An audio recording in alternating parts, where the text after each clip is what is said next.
Os juízos de Deus sobre eles por essa idolatria, não muitos juízos temporais, mas juízos espirituais, entregando-os aos desejos mais brutais e antinaturais.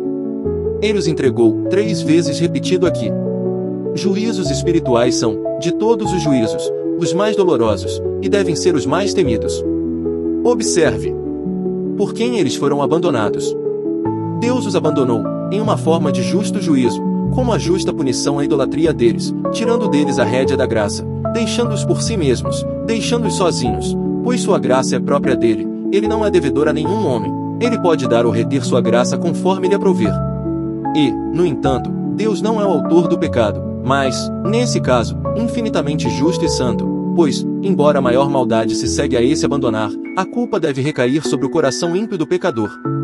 Se o paciente é obstinado e não se submete aos métodos prescritos, mas propositalmente toma e faz o que é prejudicial a si mesmo, o médico não será culpado se ele o abandona como estando em uma condição desesperada. E todos os sintomas fatais que se seguem não devem ser imputados ao médico, mas à própria doença e à loucura e obstinação do paciente. Aqui eles foram abandonados. As concupiscências do seu coração, a imundícia. Aqueles que não acolhem as mais puras e refinadas informações da luz natural, que tende a preservar a honra de Deus, com razão perderam aqueles sentimentos maiores e mais palpáveis que preservam a honra da natureza humana. O homem que está em honra, e se recusa a entender o Deus que o fez, torna-se assim pior que os animais que perecem.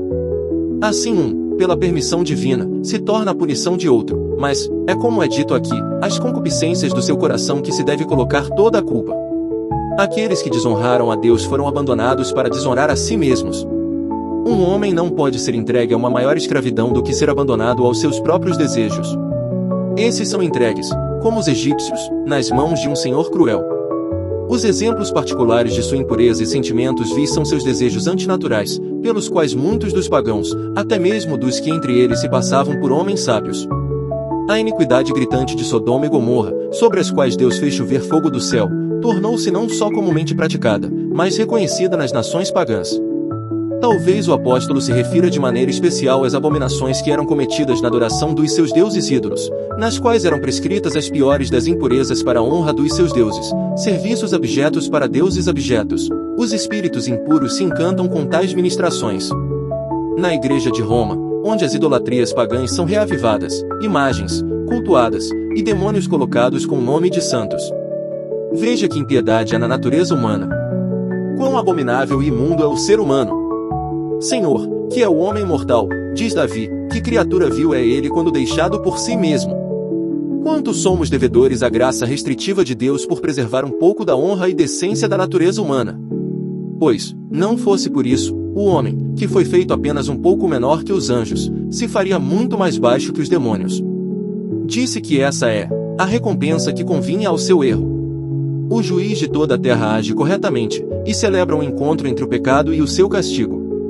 Há uma mente censurável nessas abominações, eles não se importaram de ter conhecimento de Deus. A cegueira do entendimento deles foi causada pela versão obstinada de suas vontades e afeições. Eles não retiveram Deus em seu conhecimento, porque eles não se importaram com isso. Eles não conheceriam nem fariam nada senão o que lhes agradasse. Essa é bem a atitude de corações carnais, agradar a si mesmos é a mais alta finalidade. Há muitos que têm Deus em seu conhecimento, eles não podem evitar, a luz brilha com tanta força em suas faces, mas eles não o retêm ali. Eles dizem a Deus, retira-te de nós, e por isso eles não retêm Deus em seu conhecimento, porque contraria e contradiz os seus desejos, eles não gostam disso. Em seu conhecimento. Há uma diferença entre conhecimento e a confissão de Deus. Os pagãos conheceram a Deus, mas não o confessaram nem confessariam. Refutando a essa obstinação deles, em contradizer a verdade, Deus os entregou a uma obstinação nos pecados mais grosseiros, aqui chamados de um sentimento perverso, uma mente vazia de todo senso e juízo para discernir coisas que se diferem, de forma que eles não podiam distinguir a mão direita da esquerda em coisas espirituais. Veja para onde o curso do pecado leva, e em que abismo mergulha o pecador afinal, para lá os desejos carnais têm uma tendência direta. Olhos cheios de adultério não podem cessar de pecar. Essa mente censurável era uma consciência insensível e assustada. Quando o discernimento se alia ao pecado, o homem está nos subúrbios do inferno. No início o faraó endureceu seu coração, mas depois Deus endureceu o coração do faraó. Assim, a dureza obstinada é com razão castigada com dureza que vem por castigo divino, para fazerem coisas que não convém. Essa frase pode parecer indicar um mal menor, mas aqui é a expressão das maiores perversidades, coisas que não são aceitáveis para homens, mas contradizem a própria luz e lei da natureza.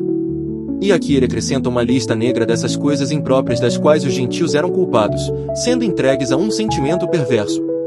Conquanto todos os homens não sejam ladrões, homicidas ou adúlteros, mesmo assim não há um sequer em quem não seja encontrado algum gênero de corrupção, um ou outro laivo vicioso. Nenhuma impiedade tão odiosa, tão contrária à luz da natureza, à lei das nações, e a todo o interesse da humanidade, se poderia imaginar e consentir, a não ser por uma mente perversa e pervertida. Pelas histórias daqueles tempos, especialmente os relatos que temos das disposições e práticas então prevalecentes dos romanos quando a antiga virtude daquela comunidade estava tão degenerada, parece que esses pecados aqui mencionados eram pecados nacionais reinantes.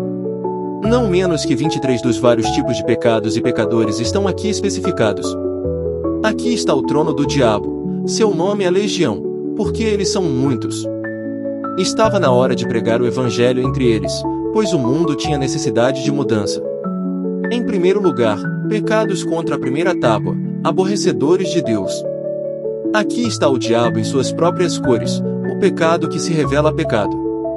É possível imaginar que criaturas racionais odeiem o sumo benfeitor, e criaturas dependentes detestem a fonte do seu ser? E, no entanto, assim ocorre. Todo pecado tem em si um ódio a Deus, mas alguns pecadores são inimigos mais abertos e declarados a Ele que outros. Homens soberbos e presunçosos contendem com o próprio Deus, e colocam em suas próprias cabeças as coroas que deveriam ser colocadas diante do trono de Deus. Aqueles cuja hostilidade os tem impedido de contemplar a glória divina, em razão da tenebrosidade que impede seus olhos de verem a luz que Deus lhes tem oferecido, merecem de fato ser cegos, até que percam a noção de si próprios e não percebam o que é deixado em seu próprio benefício.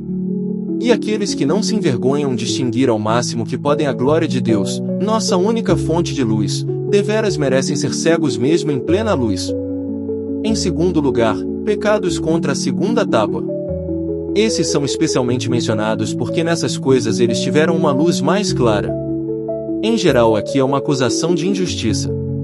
Isso é posto primeiro, porque todo pecado é injustiça, está retendo aquilo que é devido, pervertendo aquilo que é certo. De modo especial, ela é apresentada como pecados da segunda tábua, fazer aquilo que não gostaríamos que fizessem a nós.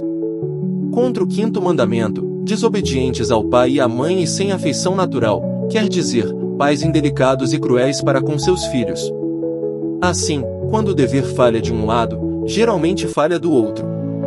Crianças desobedientes são justamente punidas com pais antinaturais, e, por outro lado, pais antinaturais, com crianças desobedientes.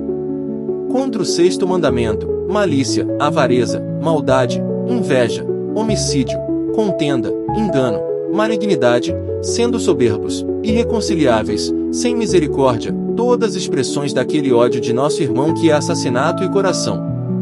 Contra o sétimo mandamento, prostituição, ele não menciona mais, pois já falou antes de outras impurezas. Contra o oitavo mandamento, avareza. Contra o nono mandamento, engano, sendo murmuradores, detratores, infiéis nos contratos, mentirosos e caluniadores. Aqui estão duas generalidades não anteriormente mencionadas, inventores de males e nécios, sábios em fazer o mal, e sem conhecimento de como fazer o bem.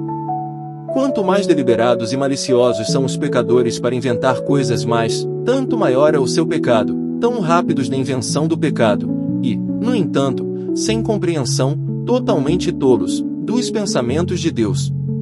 Aqui há bastante para humilhar a todos nós, no sentido de nossa corrupção original, pois todo coração por natureza tem em si a semente de todos esses pecados. No final ele menciona os agravantes dos pecados. Eles conheciam a justiça de Deus, isto é, eles conheciam a lei. O juízo de Deus é aquilo que sua justiça exige, que, pelo fato de ele ser justo, ele julga que deve ser feito.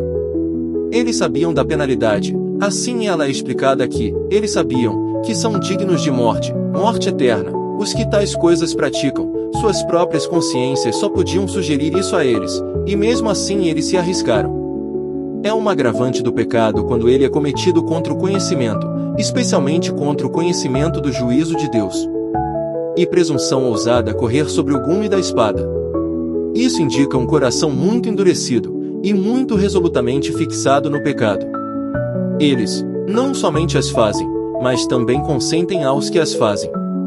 A violência de alguma tentação presente pode acelerar um homem na prática de tais pecados nos quais o apetite viciado pode ter prazer, mas se agradar com os pecados de outras pessoas é amar o pecado por causa do pecado, é se unir em uma confederação para o reino e interesse do diabo. Eles não somente cometem o pecado, mas o defendem e justificam, e encorajam outros a fazer o mesmo.